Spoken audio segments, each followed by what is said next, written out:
Happy Friday! It's Miss Shannon and I'm going to read Chapter 12, the last chapter in Big Nate in a class by himself. Chapter 12. It's 2:59.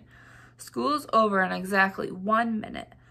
On a normal day, I'd be Mr. Happy right now. I'd be counting down those seconds, ready to jump out of my seat making plans about how to spend the rest of the afternoon. Playing Godfrey, it's just like horse, but way worse when you lose. Clang, oh, ha, that's a why. Or dropping by classic comics to buy the latest issue of Femme Fatality. Best superheroine ever. You'll love that one. It starts on the frozen planet of Gamma X3. Don't ruin it! But there hasn't been anything normal about today since, guess the bell must have rung. Everybody's leaving. As in, leaving the building, going home. And I'm not just talking about kids. So long, Nate. Have a nice day. Have a nice day? Is he serious? First of all, the day's over. Second, he already knows I'm not having a nice day, since he's the one of the people who started this whole detention convention. Teachers are such dopes sometimes, and by dopes, I mean always. By sometimes, I mean always.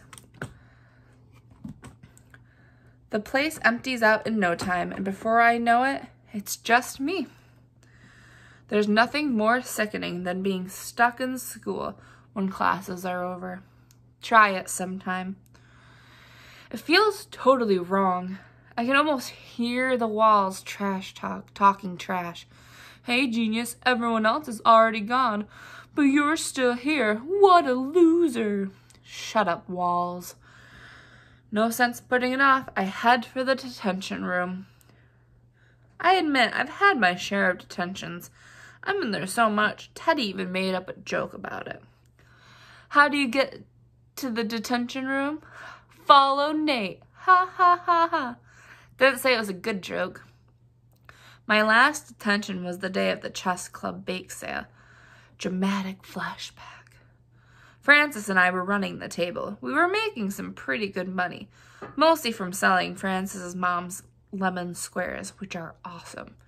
No, nobody was touching Dad's coconut yogurt pie.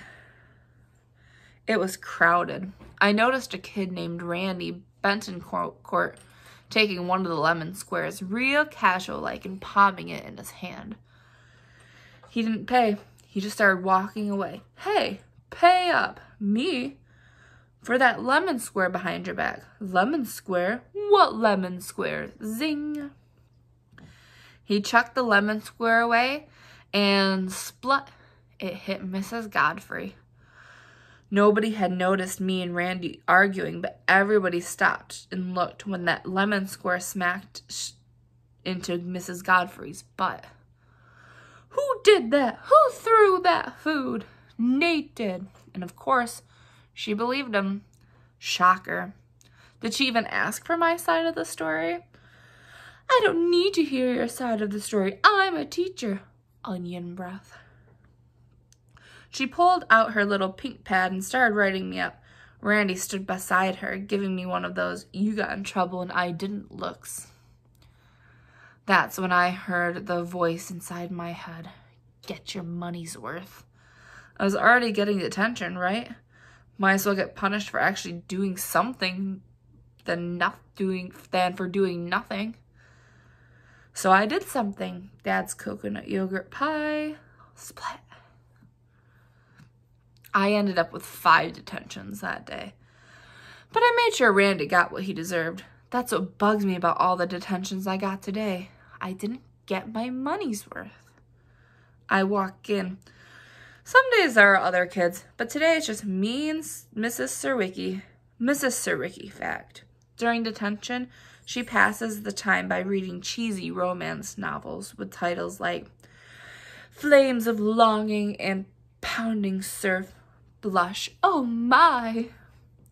She puts down her book. Again, Nate? She asks with a sigh. I just shrug. Let's see your detention slip. Did you hear that? Slip. Singular.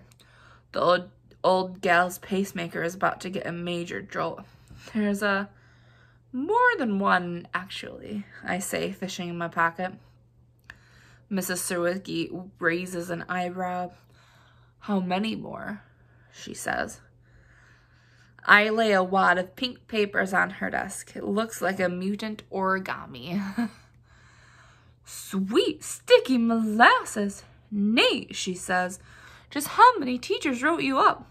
All of them, I say. Plus the principal. Mrs. Sawicki looks a little stunned. She spreads out the slips on her desk like she's playing solitaire. She shakes her head. Nate, you appear to have established a new record. Record? I repeat. What kind of record? Over the years, several students have received 4 detentions in a single day. A few had even 5. One even got 6. But nobody has ever received 7 detention slips in one day. Until now. Wait, does that mean I've surpassed all others? Mrs. Sawicki grimaces. Well, I suppose you could put it that way. Yes, it came true. I shout, true, true, woo, woo, woo. It came true. Mrs. Sawicki looks totally confused, which is nothing new. She takes off her glasses, rubs her eyes, and says, please sit down, Nate. Sit down? Gladly. I practically dance over to my desk. On the desktop, there's a drawing I made the last time I was here. You're not supposed to draw on desks, but what do they expect us to do during detention? Just sit there? Hey, I never signed this. I sneak a glance to make sure Mrs. Sawicki is not looking. Then I pull out a pencil and write at the bottom. By Nate Wright, school record holder. School record holder. Now that's greatness. Okay, so it's not going to get me on one of those display case trophies. But hey, a record's a record. I'm officially a part of PS 38 history. When you think about it, getting all those detentions turned out to be pretty lucky. I can hardly believe my good fortune. That is the end of Chapter 12 and the book of Big Nate and a Class by Himself by Lincoln Pierce. I read it on the Amazon Prime on Kindle, and tomorrow I'll be back with Chapter 1 of a brand new book. Haven't decided which one yet, so check that out. Have a great night. Bye.